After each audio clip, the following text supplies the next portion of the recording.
Students, आइए हम आपको इस सेंटेंस में, इस एक्सरसाइज में ये बताने जा रहे हैं कि हम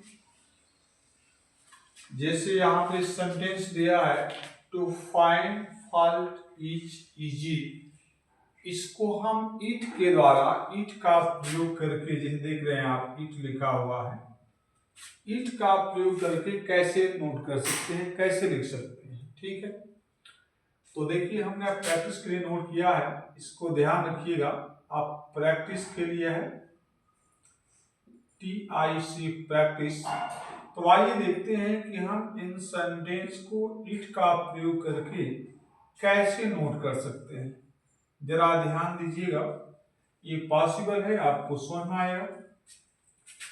देखिए दिया है टू, ये ध्यान रखिएगा, to find fault is easy, यानी किसी की कमी ढूंढना क्या है, आसान है। तो इसको कैसे हम नोट कर सकते हैं, जरा ध्यान से देखिए। ईट का प्रयोग करना है तो आपको ईट लिखना है, ध्यान रखिएगा, और जो हेल्पिंग वर्ब दी गई वहां से लेकर के उसको लिखना पहले पार्ट में, और उसके बाद ये सेकंड पार्ट में आपको दूसरा नोट कर देना है। ठीक है, तो कैसे करेंगे जरा देखिए। ये लिखा है कि सबसे पहले हम लिखेंगे यहाँ पे क्या चीज, ईट हो जाएगा, उसके बाद पहला पार्ट इज दिया गया है, यहाँ पे आपने इज कर दिया, फिर आपको इजी लिखना है, इजी दिया है, उसके बाद टू फाइंड फॉल्ट, क्या लिखना है, टू ऑफ फाइंड, क्या हो जाएगा, फॉल्ट, FAULT, फॉल्ट हो जाएगा। तो आप इस तरीके से कर सकते हैं। दोबारा सुन लीजिए, ईट का प्रयोग करके, यहां दिया ना, rewrite the following sentences using the introductory word it, इसको हम इट को इंट्रोडक्शनरी वर्ड भी बोलते हैं। तो ईट का प्रयोग करके सेंटेंस को दोबारा लिखना है, तो हम सबसे पहले इट करेंगे, हेल्पिंग वर्ब के बाद जो वर्ड है हेल्पिंग वर्ब को लेकर उसको लिखना है, और उसके बाद जो छूटा हुआ पार्ट है शुरू से जहां तक छूटा उसको लिखना, बस सब में यही काम करना है। राइट, आइए देखिए, to try again is useless, तो इसमें सबसे पहले हमें क्या लिखना है, इट, उसके बाद इट के बाद क्या करना है, देखना कि हेल्पिंग वर्ब कहां दिया, तो देखिए यहां दिया है, तो लास्ट तक इज लिखेंगे आप। ठीक है, और उसके बाद आप लिखेंगे यूजलेस, क्या हो जाएगा, यूजलेस, और फिर सेकेंड पार्ट उसके बाद कर देना है। ये फर्स्ट पार्ट हो गया, second part to try again, क्या हो जाएगा, to try again, try again कर देंगे, AGAIN। तो स्टूडेंट, मैं आशा करता हूं कि आपको समझ में आ रहा होगा।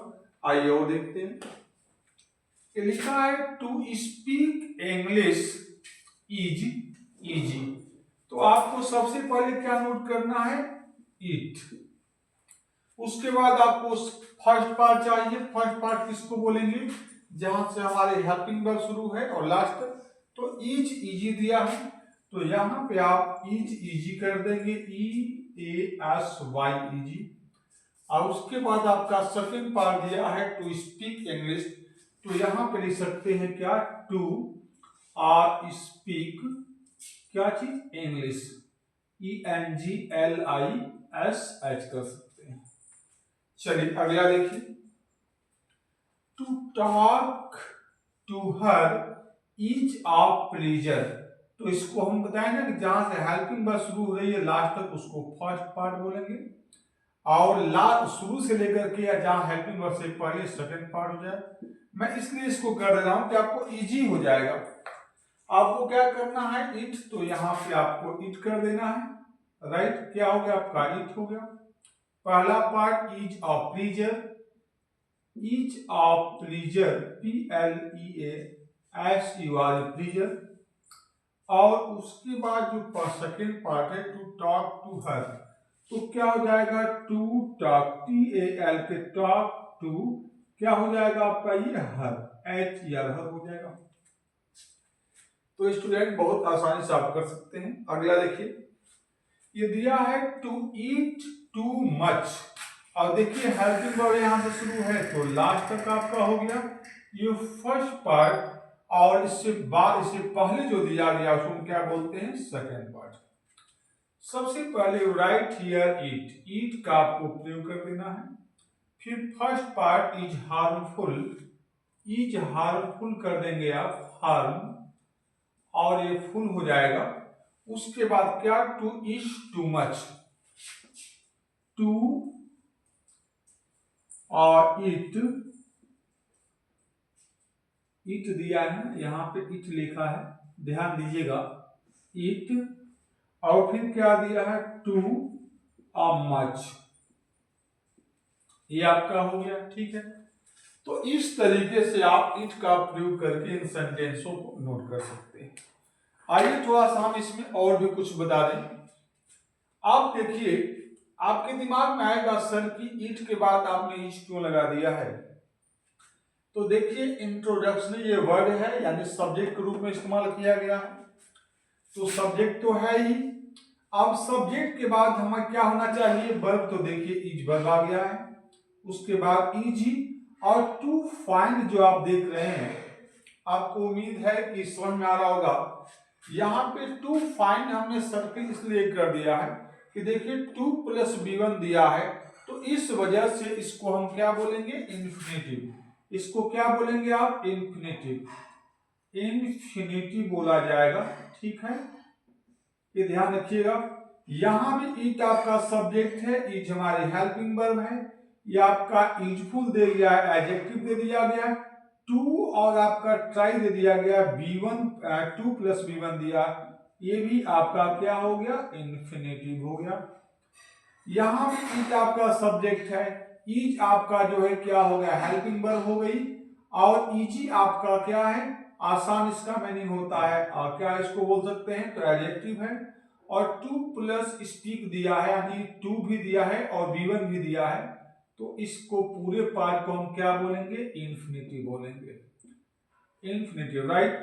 अगला देखिए, ये इट आपका सब्जेक्ट है, इज आपका हेल्पिंग वर्ब और आर्टिकल, रीजन आपका क्या हो जाएगा, यानी और तरीके से इसको भी हम एडजेक्टिव बोलेंगे, खुशी।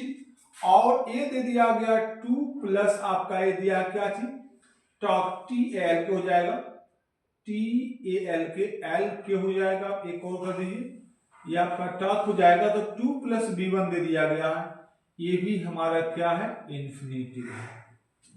आगे देखा, इट इज हार्मफुल, यह क्या है, नुकसानदायक है। टू इट, टू आपका दे दिया गया, देखिए आपका + इट, b1 दे दिया है, तो ये भी हमारा क्या हो जाएगा, आपका इंफिनिटिव हो जाएगा। इट हमारा सब्जेक्ट। तो जो देखिए हम इसमें बहुत सारे सवालों के जवाब को हमने दे दिया, और इस तरीके से बारीकी से पढ़िए, निश्चित रूप से आप कुछ नया सीखेंगे। ठीक है, चलिए, thanks for watching this video. अच्छा लगे तो मैक्सिमम बच्चों तक इसको शेयर करिए, और कहीं भी आपको डाउट है, शंका है, तो उसको जो है आप अवश्य कमेंट बॉक्स में नोट करें, जिससे कि मैं वर्क कर सकूं। Thank you.